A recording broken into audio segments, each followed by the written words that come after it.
আসসালামু আলাইকুম বন্ধুরা, আশা করি সবাই ভালো ও সুস্থ আছেন। ডোনাল্ড ট্রাম্প যখন দ্বিতীয়বারের মতো প্রেসিডেন্ট হওয়ার জন্য নির্বাচন করেছিলেন, তখন তার নির্বাচনী প্রচারণায় তিনি স্পষ্টভাবে ঘোষণা করেছিলেন যুক্তরাষ্ট্র আর নতুন কোনো যুদ্ধে জড়াবে না। কিন্তু ক্ষমতায় যাওয়ার পর পরিস্থিতি পুরোপুরি ভিন্ন চিত্র দেখিয়েছে। ইরান, ভেনেজুয়েলা এবং আরও কয়েকটি দেশের প্রতি যুক্তরাষ্ট্রের আগ্রাসী অবস্থান নতুন করে সংঘাতের জন্ম দিয়েছে। এখন প্রশ্ন হলো, হঠাৎ করে যুক্তরাষ্ট্র এমন আক্রমণাত্মক নীতি কেন গ্রহণ করলো? এর মূল কারণ হচ্ছে চীন। চীনের দ্রুত অর্থনৈতিক, সামরিক এবং কূটনৈতিক উত্থান যুক্তরাষ্ট্রকে আতঙ্কিত করে তুলছে। যুক্তরাষ্ট্র আশঙ্কা করছে চীন তার অবস্থান দখল করবে এবং ভবিষ্যতে বিশ্ব নেতৃত্ব চীনের হাতে চলে যাবে।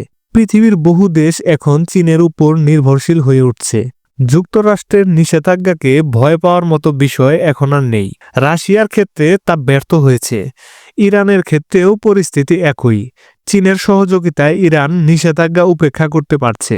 তাই যুক্তরাষ্ট্র চীনের সঙ্গে সরাসরি সামরিক সংঘাতে নামবে না, কারণ চীনের মতো সুপার পাওয়ারের সঙ্গে সরাসরি যুদ্ধ অত্যন্ত ঝুঁকিপূর্ণ। তাই কৌশল হলো, যেসব দেশ চীনকে শক্তি, সম্পদ ও আন্তর্জাতিক অবস্থান তৈরিতে সহায়তা করছে, সেই দেশগুলোকে ধ্বংস করে উদাহরণ তৈরি করা, যাতে ভবিষ্যতে কোনো দেশ চীনের পাশে দাঁড়াতে সাহস না পায়। আর সেই কারণেই ইরান ও ভেনেজুয়েলার উপর এত দ্রুত সামরিক চাপ। অবশ্য চীন এই খেলাটা ভালোভাবেই বুঝে গেছে। তাই পাল্টা ব্যবস্থা হিসেবে চীন তার মহাকাশ কর্মসূচিতে ইরানকে যুক্ত করেছে। চাঁদে চীনের যে বৃহৎ গবেষণা প্রকল্প, কারখানা স্থাপন, স্পেস স্টেশন তৈরি এবং চ্যাংইট লুনার প্রোগ্রাম, সেখানে ইরানকে আনুষ্ঠানিকভাবে অংশগ্রহণের সুযোগ দেওয়া হয়েছে। চাঁদে শক্তি উৎপাদন ও নতুন প্রযুক্তি নিয়ে কাজের জন্য ইরান পেলোড ডেভেলপমেন্টের দায়িত্ব পেয়েছে। ইরানের বহু বিজ্ঞানী এখন চীনে অবস্থান করছেন এবং লং মার্চ রকেট সিস্টেম সহ এই মিশনে কাজ করছেন।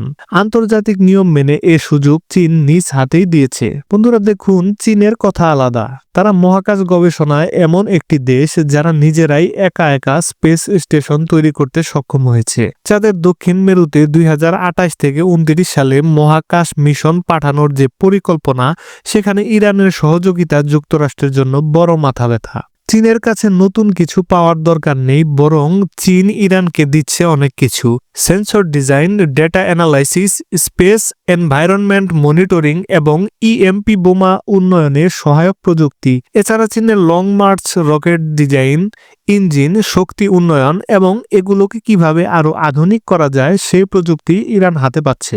ইরানের নিজেদের রকেট সিমরক ও কাশেমকে উন্নত করে ভবিষ্যতে আন্তঃমহাদেশীয় ব্যালিস্টিক মিসাইল বা আইসিবিএম বানানোর যে উচ্চ আকাঙ্ক্ষা রয়েছে, চীনের এই সহযোগিতা সেই লক্ষ্যকে আরো সহজ করে দিচ্ছে।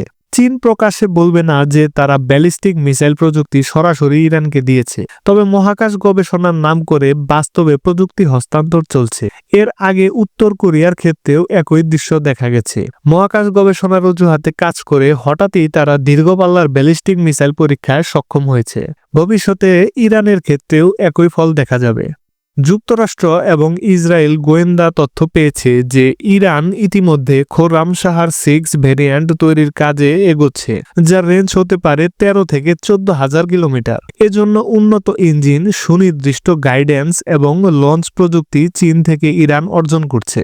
আর এ কারণেই যুক্তরাষ্ট্র আনুষ্ঠানিকভাবে জাতিসংঘে অভিযোগ করেছে, বিশ্ব নিরাপত্তার জন্য ইরানের মতো একটি ঝুঁকিপূর্ণ দেশ যেভাবে চীনের অত্যন্ত সংবেদনশীল প্রযুক্তিতে প্রবেশ করেছে তা আন্তর্জাতিক নিয়মের পরিপন্থী।